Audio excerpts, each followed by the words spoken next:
8,500 miles later since September, I've driven over 8,500 miles, and I drove down from Columbus, Ohio to Memphis, Tennessee. As soon as I got here, you know, checked out Memphis, of course, and then I went to Hot Springs, Little Rock, Arkansas, kayaked out there, came back, and then eventually, then I went down to Mississippi for a weekend. Then I went out west to Mount Zion, Yellowstone National Parks, Great Salt Lake City, drove all as far west as San Diego, Pacific Ocean, came back, stayed a night in Vegas, stayed a night in Tucson where I used to live, so it was cool to revisit there. But I've been all over the place, and for 2 weeks straight now, I'm in Nashville. Just met up with a friend last night, had a great time. It was really cool to just have company. After being alone for 2 weeks, driving nonstop, you definitely get lonely. At least I did. I got lonely for sure. And I knew that, like, I would expect that. Anybody would probably expect that. But I'm really grateful and just pleased that I did this, because I think I'll always look back on this adventure, whatever, for the rest of my life, knowing like I traveled and drove basically nonstop for 2 weeks, nonstop. And it's really good to get you out of your comfort zone. It forces you out of your routine. And I think it helps you get better at being alone. I think it's going to move me more towards that direction.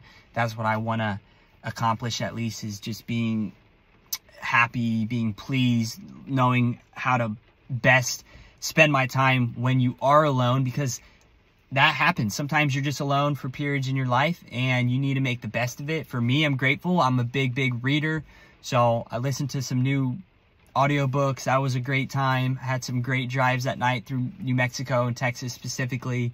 Listened to some different kind of music I don't normally listen to. So all in all, it was a big success of a trip. I visited a lot of places I'd never been before, like out in Utah, Great Salt Lake City, kayaked to Salt Lake. That was epic experience.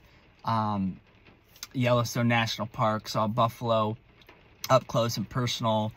So beautiful. The most beautiful scenes you'll ever see in Mount Zion and Yellowstone. Major popular parks for a reason. And then found some really cool places I wasn't expecting, like the Idaho Falls Riverwalk. And then down in Gulfport, Mississippi was epic. Beautiful big sandy beaches, free parking right off the beach. Really cool experience. Great kind of beach if you're into solitude and less people, less crowds. Really cool place that I would definitely visit back again. Probably will in the winter later this year. So I'm glad, I discovered some places. And then I went to New Orleans. I wanted to kayak in the swamps for sure to see gators. And I saw a couple gators, a baby one, a bigger one. I got that on video. So all in all, it was a big success. Very happy with myself. Doing a quick recap with just how it all went down. No problems, no car problems, so that's always, you always worry about that when you're driving, 10 hours straight by yourself. So super happy, grateful that it was a big success. And now I got some videos that I took to commemorate this whole trip. So if you want to check that out, that'll be a lot more exciting than just listening to me talk. But overall, it was a success, and I would say to anybody considering this, like, go for it. Save the money, plan, prepare. Go for it. You're going to learn things about yourself in places that, you wouldn't know unless you have that experience. And definitely go for it. You won't regret it.